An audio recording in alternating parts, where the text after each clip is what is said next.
आइन और कानून किसी रियासत की ताकत का सिंबल होता है। जितना किसी मुल्क में कानून की अमलदारी होती है, उतना ही उस रियासत के ताकतवर होने का यकीन हो जाता है। रियासत अपने कानून की अमलदारी से पहचानी जाती है। इससे कतई नजर के पाकिस्तान की इंसाफ की अदालतों का नंबर 138वां है। कभी कभार हमारे ऐवानों से भी इंसाफ की गूंज सुनाई जरूर देती है। 18 रोज से कैद इमरान खान यानी कैदी नंबर 804 इस मुल्क के आइन और इंसाफ पर तल्ख सवाल है। पाकिस्तान की कोई अदालत ऐसी नहीं जो इस कैदी को इंसाफ दे सके। ये शख्स पाकिस्तान का वो इंसान है जिसने सारी उम्र अपने मुल्क को कुछ ना कुछ दिया ही है और बदले में पाकिस्तान से कभी कुछ नहीं मांगा। आज ये इंसान जेल की दीवारों के पीछे कैद अपने लिए इंसाफ का मुंतजिर है, मगर इस इंसाफ पर कुछ लोग सांप बनकर बैठे हैं। आज सुप्रीम कोर्ट में इमरान खान के तोशा केस के सिलसिले में अहम पेशरफ्त हुई है। सुप्रीम कोर्ट ने बस आमिर फारूक का जरा सा लिहाज ही रखा है, जो इसे कल तक हर सूरत फैसला सुनाने की हिदायत की है। सुप्रीम कोर्ट की राय का एहतराम अपनी जगह, मगर जज साहब को मोहलत देना ही गलत है। वो कहते हैं ना, जब किसी को इज्जत रास ना हो तो उसे इज्जत नहीं देनी चाहिए। आज सुप्रीम कोर्ट में इमरान खान की तोशा खाना से मुतल्लिक डिस्ट्रिक्ट इलेक्शन कमीशन इस्लामाबाद और इस्लामाबाद हाई कोर्ट के एक फैसले के खिलाफ दायर अपील से मुतल्लिक समाअत हुई। चीफ जस्टिस उमर बंदियाल ने आज सच्चो इंसाफ के साथ खड़े होकर पाकिस्तानी अवाम को उम्मीद दिलाई है। लेकिन सवाल तो ये है कि क्या चीफ जस्टिस खान साहब को इंसाफ दे पाएंगे? क्या इंसाफ होता हुआ नजर आएगा? सुप्रीम कोर्ट ने जज आमिर फारूक को गैरत और शर्म दिलाने की कोशिश की है। सुप्रीम कोर्ट ने तस्लीम किया कि इमरान खान को गलत तरीके से सजा सुनाई गई। सुप्रीम कोर्ट ने बड़ी ऑब्जर्वेशन देते हुए ट्रायल कोर्ट का फैसला गलत करार दे दिया और कहा कि इमरान खान को सजा सुनाने में कोई एक नहीं कई बड़ी गलतियां हुई। इमरान खान का हक के दिफा खत्म करना गलत था। सुप्रीम कोर्ट ने वही बात कही कि ट्रायल कोर्ट के जज ने इस फैसले पर इन्हिसार किया जो कलअदम हो चुका था और जज आमिर फारूक ट्रायल कोर्ट के फैसले से एक रोज पहले जज हुमायूं दिलावर का फैसला ही कलअदम करार दे चुके थे। इसके बावजूद आमिर फारूक ने केस वापस ट्रायल कोर्ट में भेजा ताकि वो अपने फैसलों को दुरुस्त कर सके। इसी तरह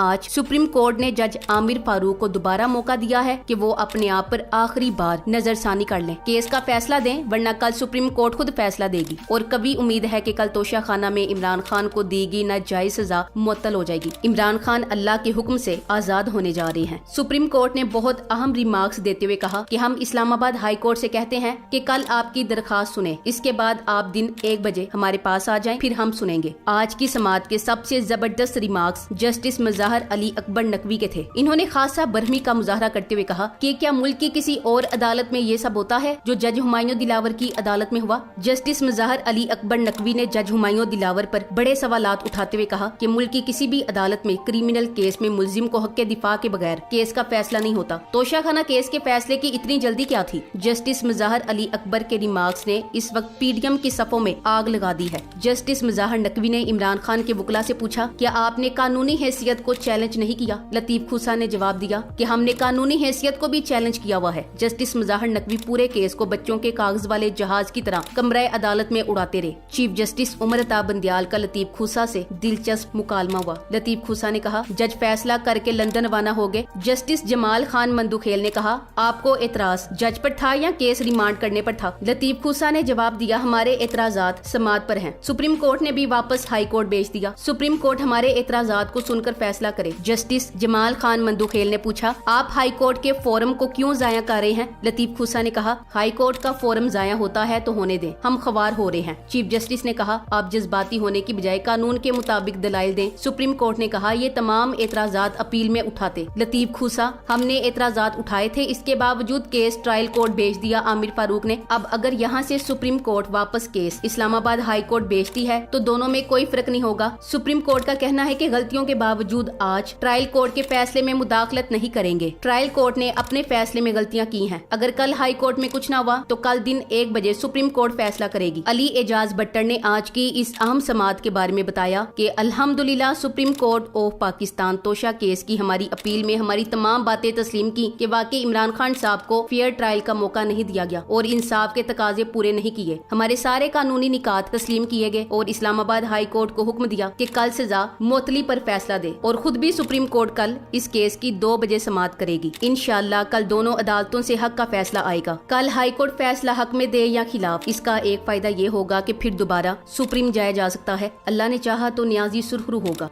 पिछली दफा भी सुप्रीम कोर्ट ने हाई कोर्ट को पाबंद करने की कोशिश की, लेकिन आमिर फारूक चालाकी से निकल गए थे और इमरान खान को ना अहलो गिरफ्तार करवा कर छोड़ा। इस दफा देखते हैं आमिर फारूक क्या चालाकी दिखाते हैं और सुप्रीम कोर्ट क्या इसकी चालाकी को पकड़ पाएगी। आज की समाअत में लतीफ खूसा साहब ने बुनियादी तौर पर हुमायूं दिलावर की अदालत में तोशाखाना केस के काबिले समाअत होने पर और इस्लामाबाद हाई कोर्ट के उन एतराजात के बावजूद इसको ना सुनने पर एतराज उठाया। आज की समाअत में लतीफ खूसा साहब ने बुनियादी तौर पर हुमायूं दिलावर की अदालत में तोशाखाना केस के काबिले समाअत होने पर और इस्लामाबाद हाई कोर्ट के इन एतराजात के बावजूद इसको ना सुनने पर एतराज उठाया। पहला नुकता ये कि तोशाखाना रेफरेंस को इलेक्शन कमीशन ने सेशन जज को भेजा, हालांकि कानूनन उसे पहले डिस्ट्रिक्ट मजिस्ट्रेट को भेजना चाहिए था। डिस्ट्रिक्ट मजिस्ट्रेट पहले उस रेफरेंस का जायजा लेता कि आया ये आगे भेजा जाना चाहिए या नहीं। दूसरा अहम तरीन नुकता कि कानून की रूह से इलेक्शन कमीशन में टैक्स गोशवारे जमा करने के 180 दिन के अंदर इलेक्शन कमीशन को काबिले एतराज चीज पर रेफरेंस दायर करने का इख्तियार होता है, उसके बाद वो इख्तियार खत्म हो जाता है। जबकि इमरान खान के खिलाफ तोशाखाना रेफरेंस 180 दिन गुजरने के बाद जमा हुआ, जो कि गैर आईनी है। सुप्रीम कोर्ट ने तकरीबन इस बुनियादी गलती को तस्लीम कर लिया है, जिसमें ये समाअत होगी कि बुनियादी गलतियां तस्लीम करने और जज के मुतासिब होने के बावजूद बार बार केस वापस उसी जज के पास क्यों भेजा गया। चीफ जस्टिस आमिर फारूक, कौम के लिए आप अहम हैं, न आपकी बीमारी। अगर तो आप वाकई बीमार हैं तो इमरान खान का केस किसी दूसरे जज को दे दें। अब ये रंगबाजी नहीं चलेगी। अवाम ये रंगबाजियां देख देख कर तंग आ गई है। और एक बात याद रखें, ये सब कुछ हम फैसला आने के बाद नहीं कह रहे। खान साहब पहले ही कह चुके थे मुझे आमिर फारूक से इंसाफ नहीं मिल सकता, और बिल्कुल वैसा ही हुआ। इस्लामाबाद हाई कोर्ट के चीफ जस्टिस जनाब आमिर फारूक को इमरान खान की दरखास्त के बावजूद इनके मुकदमात नहीं सुनने चाहिए। ये जजिस की पुरानी रिवायत भी है कि अगर इन पर एक फरीक अदमे एतमाद का इजहार कर दे तो वो बेंच से अलग हो जाते हैं। आमिर फारूक की जानबदारी के मुल्क भर के वकला गवाह हैं। हर फैसला महफूज करके आखिर किससे हिदायत लेते हैं। इमरान खान की जिंदगी को जेल में जो खतरात लाहक हैं, इसके पेश नजर इनको घर से खाना दिए जाने पर फैसला महफूज करने का क्या जवाब है। वो जज हुमायूं दिलावर के भी सहूलतकार बने। खान की जिंदगी को कुछ नुकसान पहुंचा तो आमिर फारूक इसके सबसे बड़े जिम्मेदार होंगे, क्योंकि ये अब भी आइन और कानून के मुताबिक फैसले करने की बजाय एक मखसूस तबके के कहने पे फैसले महफूज कर रहा है। पाकिस्तान में कानून का बोलबाला करने के लिए वकला बरादरी को फाजिल जज के कंडक्ट पर संगीन इल्जामात पर रेफरेंस दायर करना होगा, वरना तो ये पैसों के इवज कानून की दजियां उड़ाकर लंदन फरार हो जाएंगे। आमिर फारूक की अदालत में इंसाफ का सफाकाना कत्ल हो रहा है। इंसाफ के निजाम की हर काबिल फहम तरीके से खिलाफ वर्जी करके इसकी दजियां बखेरने वाले कानून शिकनों को तो फौरन और आइनों कानून से हटकर रिलीफ दिया जाता है, जबकि जो लोग इमरान खान की तरह कानूनों आइन की पासदारी करते हैं और इंसाफ पर यकीन रखते हैं, उन्हें रियासती जबर और कहर का शिकार किया जाता है, जिसमें अदालतें भी बराबर की शरीके जुर्म ठहरती हैं। अदालतें हमेशा कानून पसंद मासूम शहरियों को इनके आइनियों कानूनी हुकूक से महरूम रखने वाले जानिबदार और ना अहलो ना लाइक जजिस के नरगे में फंसी रह जाती हैं, जो इंसाफ के बरक इस्तेहसाल कारे होते हैं। Chief justice Islamabad high court Aamir Farooq भी ऐसे ही ना अहल ना लाइक और बुग्ज के मारे जज हैं, जो मुसलसल बुग्ज़े इमरान में आइनो कानून का कत्ल कारे हैं। इस मुतासिब जज को चाहिए कि जब इमरान खान ने इस पर जानबदारी का इल्जाम लगाकर इसकी अदालत में केसेस पर तशवीश दिखाई, तो इस बात का तकाजा ठहरता है कि यह मुतासिब जज इंसाफ का कत्ल करने की बजाय इमरान खान का केस किसी दूसरे जज को ट्रांसफर करके खुद को इस केस से अलग करें और दूसरे जजों को इमरान खान का केस सुनने दें। ये दिलखराश ड्रामा बंद होना चाहिए। ये जज आमिर फारूक मुकम्मल तौर पर गुलामी का तोक पहनकर इंसाफ पर समझौता कर चुका है और इसे इसके गैर मुंसिफाना और मुतासिबाना रवैये पर इसे सुप्रीम कोर्ट और जुडिशियल काउंसिल की मदद से फौरी बरतरफ किया जाना चाहिए। याद रहे, इस जज का 9 मई का फैसला जिसने इमरान खान की गिरफ्तारी को कानूनी करार दिया था, जबकि सुप्रीम कोर्ट ने इसे गैर कानूनी गिरफ्तारी का हुक्म दिया था, इससे साबित होता है आमिर फारूक के फैसलों में खुली बदनीयती शामिल है। इमरान खान के खिलाफ फैसले में, जैसा कि इससे कबल भी इमरान खान इस्लामाबाद हाई कोर्ट के जस्टिस आमिर फारूक के खिलाफ जानबदारी का इजहार करते रहे और कहते रहे कि इनसे इंसाफ की तवक्को नहीं। जस्टिस आमिर फारूक ने न सिर्फ केस रिमांड करके हुमायूं दिलावर के पास भेजा, जिसके फेसबुक अकाउंट से इमरान खान के खिलाफ पोस्टें लगती रहीं, बल्कि एक और जज तस्लीम हैदर, जो कि बरतानिया की यूनिवर्सिटी में ट्रेनिंग के लिए नामजद हो चुके थे, की जगह अचानक हुमायूं दिलावर शामिल करा दिया, जिसने बदनीयती से उजलत में गवाहों को सुने बगैर इमरान खान के खिलाफ फैसला सुनाया और उसी दिन शाम को बरतानिया रवाना हो गया। ये है मियार जिसकी वजह से रोज बरोज अदलिया की रैंकिंग दुनिया में कम होती जा रही है, और अगर यही हाल रहा तो पाकिस्तान रैंकिंग में पहले नंबर पे आ जाएगा। अदलिया ही इस वक्त वाहिद इदारा बचा है जिसकी तरफ ये मजलूम अवाम देख रही है, और उमर अता बंदयाल साहब तो जालिमों और अदलिया में बैठे नाम नेहाद मुंसिफों के खिलाफ बैक वक्त जंग लड़ रहे हैं। Thanks for watching. Allah Hafiz.